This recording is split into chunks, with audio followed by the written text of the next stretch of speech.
Le 28 février, le journaliste M. Erner a publié sur France Culture une émission consacrée à l'agriculture. Face au malaise agricole, évolution ou révolution, il s'est fait rouler dans la farine par la biodynamie.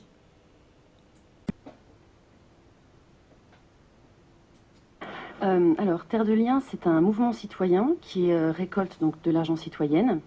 Et avec cet argent, la foncière et la fondation achètent des surfaces agricoles et les mettent en location à des agriculteurs. Et nous, en fait, on a des obligations. On signe un bail rural environnemental qui n'est pas le bail agricole normal.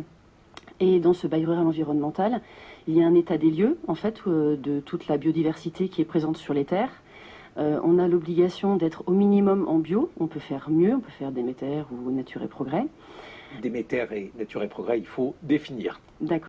Bon, ben, cette charmante fermière va nous expliquer que le système d'achat de terres tout à fait louable qui a été mis au point permet d'avoir des terres en biodynamie. Elle va essayer de nous expliquer ce que c'est que la biodynamie et elle va carrément rouler dans la farine le malheureux journaliste qui va bien essayer de protester, vous allez voir, en disant mais c'est pas un peu mystique tout ça.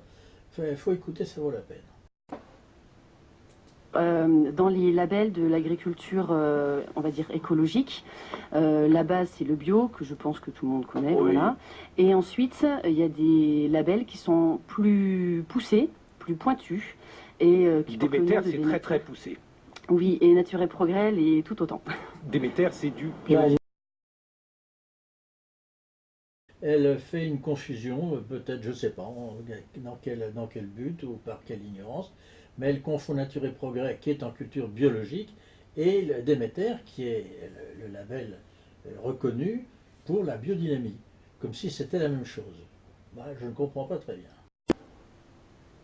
Du biodynamique, je crois. Et tout à fait. Biodynamique, là aussi pour exposer aux auditeurs, c'est une manière d'envisager le bio qui va au-delà, qui prend en compte les aspects environnementaux. En fait, on travaille avec la Lune, avec les énergies cosmiques et telluriques, et on fait des préparations énergétiques.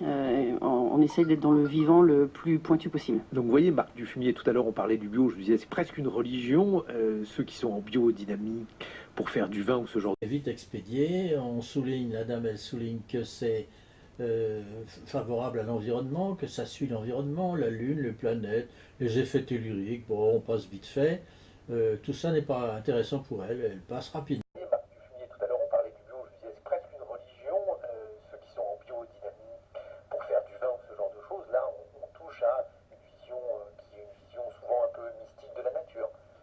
Le malheureux journaliste se rend-il compte qu'on commence à le rouler dans la farine? Enfin, il se rend quand même compte qu'il y a une vision un peu mystique de la nature, il ne sait plus trop quoi dire, et il va laisser parler la dame.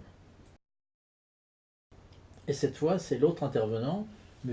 Dufumier, ingénieur agronome, qui se met à s'en prendre un peu aux scientifiques qui ne comprennent pas la biodynamie, et il les somme d'expliquer ce qu'ils ne comprennent pas, parce que effectivement d'après lui ça marche, donc c'est aux scientifiques d'expliquer. Ben je regrette, ce serait peut-être eux d'expliquer ce qu'ils font, en tout cas, et tous les scientifiques qui se sont penchés sur la question ont trouvé qu'il n'y avait pas de différence entre la culture biodynamique et une bonne culture biologique, qu'on n'avait pas besoin des... Le scientifique, oui, le discours de la biodynamique, hein, je veux dire, le scientifique n'y adhère pas d'emblée. Pour autant, faut-il mépriser des gens qui pratiquent notamment les fameuses décoctions en question.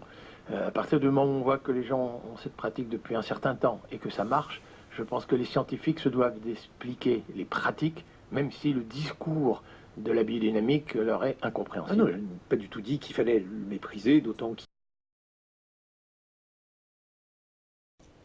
Les fameuses décoctions, en fait, ce sont des plantes qui sont insérées dans des crânes de porc ou dans des vessies de cerf, le tout enterré 6 mois pour capter les forces cosmiques. Il n'est pas au courant, le monsieur, ou il fait semblant de ne pas être au courant. Amusant, non? La réponse des scientifiques, eh ben la voilà. Je vous la mets directement. Vous allez comprendre. C'est vu. France Culture s'est donc une fois de plus fait rouler dans la farine par la biodynamie. C'est pas nouveau, ils n'ont pas l'esprit trop curieux. Au moins, il y a eu une réaction.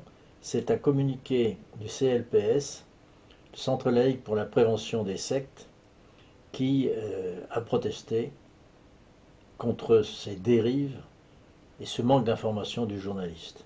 C'est à ce site que j'ai emprunté les quelques citations écrites que j'ai pu citer. Merci à CLPS et bravo pour son courage.